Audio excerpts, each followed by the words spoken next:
नमस्कार दोस्तों, कैसे हो आप सभी। स्वागत करते हैं आप सभी कैवस्त जी को इसमें। तो दोस्तों आज जो है कि बिहार डीएलएड एंट्रेंस एग्जाम 2026 के लिए एक टेस्ट पेपर लेके आए हुए हैं, जिसमें आप सभी को 25 क्वेश्चन दिया जाएगा।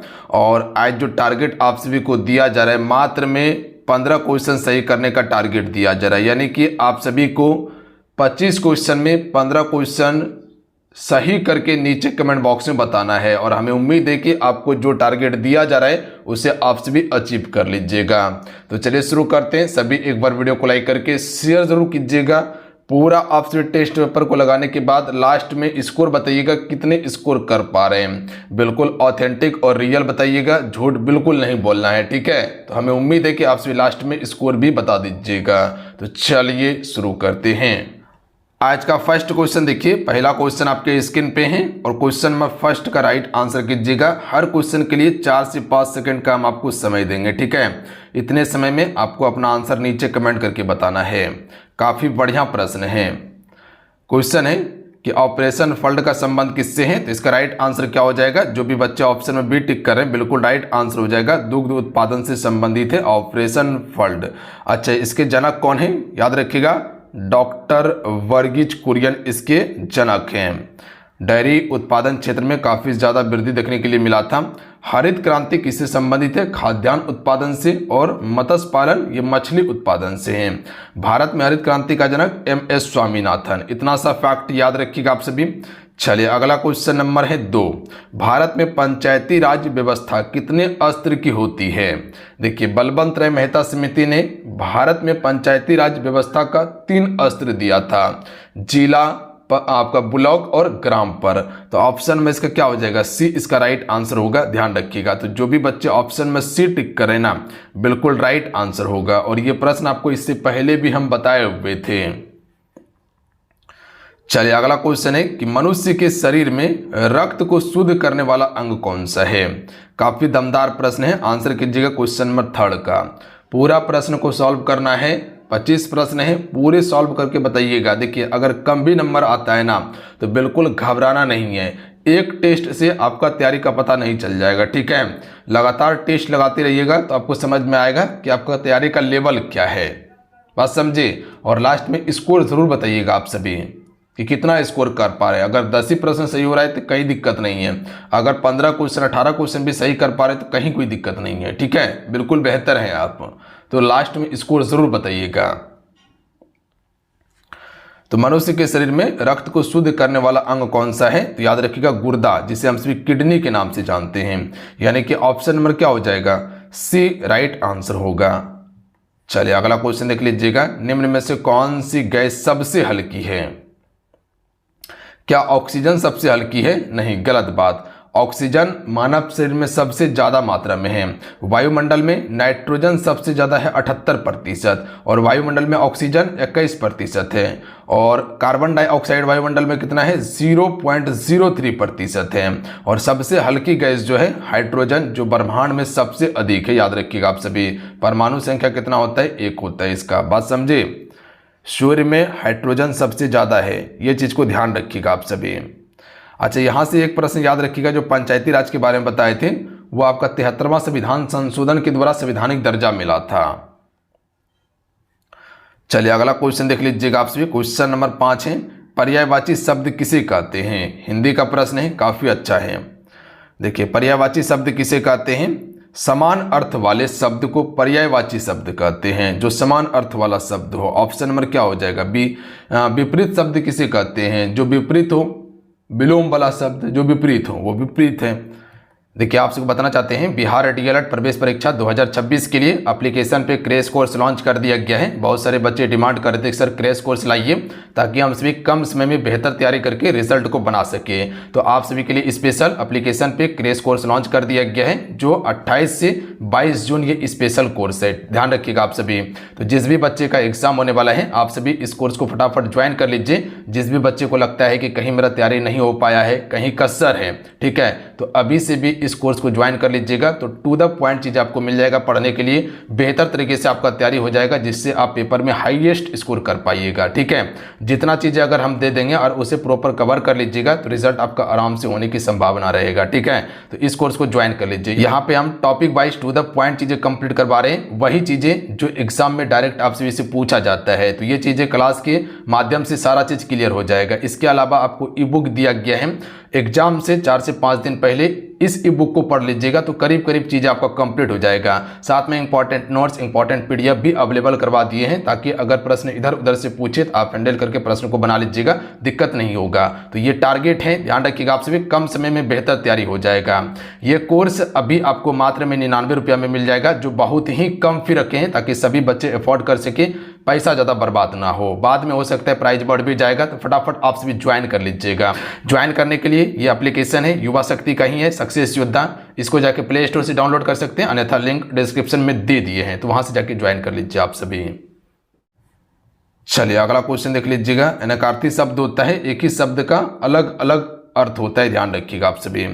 भारत का राष्ट्रीय जलीय जीव कौन सा है? काफी अच्छा प्रश्न है, आंसर कीजिएगा आप सभी, और ये कई बार प्रश्न पूछा गया है पेपर में। देखिए, भारत का राष्ट्रीय जलीय जीव की बात किया जाए तो ये आप सभी का क्या हो जाएगा? डॉल्फिन हो जाएगा, याद रखिएगा आप सभी। बात समझे? जो आपका गंगा डॉल्फिन है ना, यही इसी को भारतीय राष्ट्रीय जलीय जीव घोषित किया गया है। मीठे पानी में पाई जाती है और डॉल्फिन जो है ये आपका स्तनधारी जीव है। बात समझे? अगला क्वेश्चन देख लीजिएगा। सूर्य ग्रहण कब होता है? मोस्ट इंपॉर्टेंट प्रश्न है, इसमें बहुत सारे बच्चे कन्फ्यूजन करता है, तो आपसे बता सकते हैं सूर्य ग्रहण कब होता है। देखिए, सूर्य ग्रहण तभी होगा जब सूर्य और पृथ्वी के बीच में चंद्रमा आ जाए, ताकि सूर्य का प्रकाश चंद्रमा को छेके और वही काला धब्बा पृथ्वी पर जो दिखाई पड़ता है उसी को हम सभी क्या कह देते हैं? सूर्य ग्रहण कह देते हैं, याद रखिएगा आप सभी। तो इसका राइट आंसर क्या हो जाएगा? पृथ्वी सूर्य और चंद्रमा के बीच में आए नहीं, चंद्रमा जो है सूर्य और पृथ्वी के बीच में आ जाए तब जाके सूर्य ग्रहण होता है। और ग्रहण के समय नंगे आंखों से देखना हानिकारक माना जाता है। बात समझे?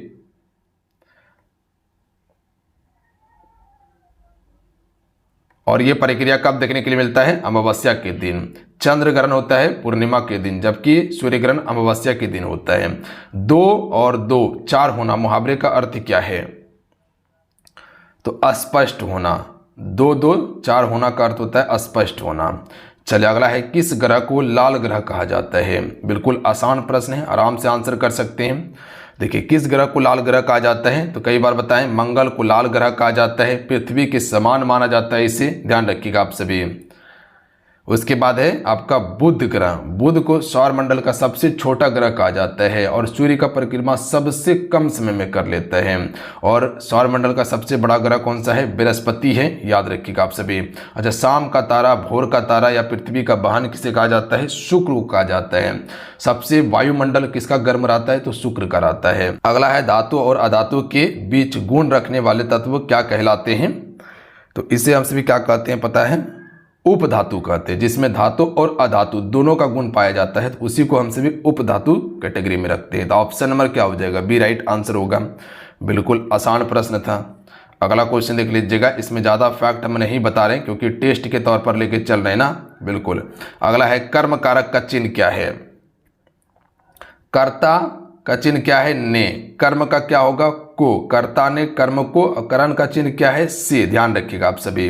जैसे राम ने चाकू से फल काटा, तो यह काटने का साधन क्या था? चाकू। तो ध्यान रखिएगा, यहाँ कर्म जिससे काम की प्रधानता हो, तो ये को कारक जो है ये आपका कर्म का है, ध्यान रखिएगा आप सभी। बात समझे? चलिए अगला क्वेश्चन है कि भारतीय राष्ट्रीय कांग्रेस की स्थापना कब हुई थी? देखिए, भारतीय राष्ट्रीय कांग्रेस की स्थापना ए.ओ. ह्यूम के द्वारा किया गया था 1885 ईस्वी में। पहला अध्यक्ष व्योमेश चंद्र बनर्जी बनता है, इतना चीज को ध्यान रखिएगा आप सभी। और पहला अधिवेशन कहाँ हुआ था? मुंबई में हुआ था, जिसे उस समय बम्बई के नाम से जाना जाता था।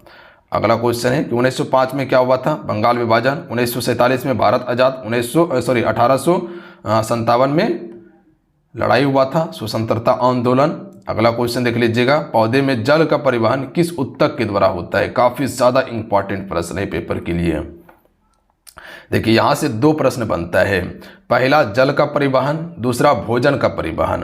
तो अगर जल का परिवहन की बात किया जाए तो ये आपका जाइलम करता है, जबकि फ्लोएम की बात किया जाए तो ये आपका भोजन का परिवहन करता है। याद रखिएगा आप सभी, बात समझे आप सभी। तो पौधे में भोजन का परिवहन कौन करता है, तो आपका फ्लोएम करता है, और जल का परिवहन जाइलम करता है। तो बी राइट आंसर होगा। अगला है नदी में रहकर मगर से बैर लोकोक्ति का अर्थ क्या है। तो ये लोकोक्ति दिया गया है कि नदी में रहकर मगर से बैर, इस लोकोक्ति का अर्थ क्या होगा, मुसीबत मोल लेना। ध्यान रखिएगा आप सभी। मान लीजिए कि नदी में एक मगरमच्छ रह रहा है और उस नदी में कूद के उसको बिल्कुल आप भाव नहीं दे रहे हैं, तो इसका मतलब है कि आप मुसीबत ही मोल ले रहे हैं। ठीक है, चलिए अगला क्वेश्चन देख लीजिएगा आप सभी। भारत का राष्ट्रीय खेल परंपरागत रूप से किसे माना जाता है। बिल्कुल आसान प्रश्न है। परंपरागत रूप से, ऑफिशियल नहीं, परंपरागत रूप से हॉकी को ही माना जाता है भारत का राष्ट्रीय खेल। ध्यान रखिएगा आप सभी। हालांकि देखता कोई नहीं है, देखता है सबसे बेसी क्रिकेट। अगला है कि बिजली के बल्ब में कौन सी गैस भरी जाती है। निष्क्रिय गैस होती है बिजली के बल्ब में, यानी कि कह सकते हैं कि जो ऑर्गन है इसी को भरी जाती है बिजली के बल्ब में। बात समझे। अच्छा, बल्ब में किसका उपयोग होता है, टंगस्टन का उपयोग किया जाता है। ध्यान रखिएगा, टंगस्टन का गलनांक उच्च होता है, लगभग 3400 डिग्री सेल्सियस होता है। ऑर्गन जो होता है वायुमंडल में कम पाई जाती है, इन चीज को ध्यान रखिएगा आप सभी। सर्वनाम किसके स्थान पर प्रयुक्त होता है। देखिए, सर्वनाम किसके स्थान पर प्रयुक्त होता है, संज्ञा के स्थान पे। ध्यान रखिएगा, जैसे कहते हैं कि राम जाता है तो वहां कह सकते हैं कि वह जाता है, तो वह जाता है तो ये आपका क्या हो गया, ये सर्वनाम हो गया, जबकि राम क्या है, संज्ञा है। तो अब यहाँ संज्ञा के स्थान पे क्या आया है, सर्वनाम आया है। तो ऑप्शन नंबर क्या हो जाएगा, सी राइट आंसर होगा। तो सर्वनाम संज्ञा के स्थान पे आता है। अगला क्वेश्चन है कि पृथ्वी अपनी धुरी पर एक चक्कर कितने समय में लगाती है। तो देखिए, पृथ्वी अपनी धुरी पर एक चक्कर लगभग आपका 24 घंटे में लगाती है। ध्यान रखिएगा आप सभी। इसी से दिन और रात होता है। याद रखिएगा, पृथ्वी हमेशा पश्चिम से पूर्व की ओर घूमता है, इस चीज को याद रखिएगा। और पृथ्वी सूर्य का परिक्रमा करता है। बात समझे आप सभी। अक्ष पर कितने झुकी है, 66.5 डिग्री। अगला है सबसे कठोर प्राकृतिक पदार्थ कौन सा है। हीरा हो जाएगा, हीरा शुद्ध कार्बन का अप्रूप है, और ग्रेफाइट। अगला है अलंकार का संबंध किससे है।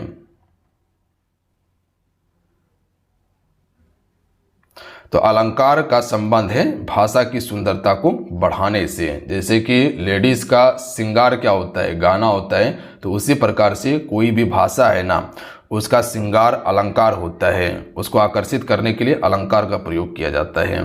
अगला क्वेश्चन है कि जय जवान जय किसान का नारा किसने दिया था। लाल बहादुर शास्त्री ने दिया था। बिल्कुल ये प्रश्न करवाए हैं आप सभी को, आसान था। मानव शरीर में सबसे बड़ी हड्डी कौन सी होती है। तो देखिए, सबसे बड़ी हड्डी वाला भी आपको बताए हैं। ठीक है, फीमर जिसे जांग की हड्डी कहा जाता है, और स्टेपिस जो होता है वो कान की सबसे छोटी हड्डी होता है। याद रखिएगा आप सभी। अच्छा, मानव शरीर में कुल हड्डी की संख्या कितना है, 206 है। नवजात शिशु में 300 हड्डी होता है, ये चीज को ध्यान रखिएगा आप सभी। और हड्डी में कैल्शियम पाया जाता है जो हड्डी को मजबूत करता है। बात समझे। अगला क्वेश्चन देख लीजिएगा, विलोम शब्द का क्या अर्थ होता है। तो विलोम का अर्थ होता है विपरीत अर्थ वाले शब्द, यानी कि ऑप्शन में बी राइट आंसर होगा। अगला क्वेश्चन है कि भारत का पहला उपग्रह कौन सा था। तो राइट आंसर होगा आर्यभट्ट। कब प्रक्षेपित किया गया था, 1975 ईस्वी में। ध्यान रखिएगा आप सभी। सोवियत संघ रूस के द्वारा लॉन्च किया गया था। अगला क्वेश्चन है कि भोजन पचाने में सहायक अम्ल कौन सा है। देखिए, भोजन पचाने में सहायक अम्ल है हाइड्रोक्लोरिक अम्ल। बात समझे, कौन सा अम्ल हो जाएगा, हाइड्रोक्लोरिक अम्ल हो जाएगा। तो जो भी बी टिक करे बिल्कुल राइट आंसर है। तो चलिए आज कितना है, आज के सेट में कुल 25 क्वेश्चन आपको कंप्लीट करवाए हैं। और क्या जो टारगेट आपको दिया गया था, क्या उसे आप अचीव कर पाए हैं, नीचे कमेंट करके ज़रूर बताइएगा। 25 क्वेश्चन में कितना क्वेश्चन सही किए हैं वो भी ज़रूर बता के जाइएगा, सभी से उम्मीद करेंगे। तो मिलते हैं। जय हिंद, वंदे मातरम। ध्यान रखिएगा, पढ़ाई करते रहिएगा। जाते जाते वीडियो को लाइक करके शेयर कर दीजिएगा आप सभी, ठीक है। और जल्दी दूसरा क्लास आ जाएगा तो उसे भी कंप्लीट कर लीजिएगा। और लगातार आपसे तैयारी करते रहिए, क्योंकि समय बहुत ही कम है आपके एग्जाम में। जय हिंद, वंदे मातरम।